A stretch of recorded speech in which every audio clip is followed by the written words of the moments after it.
iOS 18 offers a new pause function for video recordings. To use it, open the Camera app. Navigate to Video and start your video recording.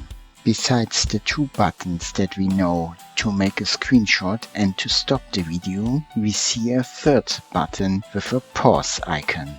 By pushing the pause button, the video recording will take a break. You can now change the angle or you can adjust the zoom.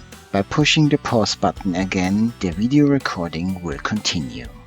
All iPhones who can install iOS 18 will get the pause button in the video recording section of the camera.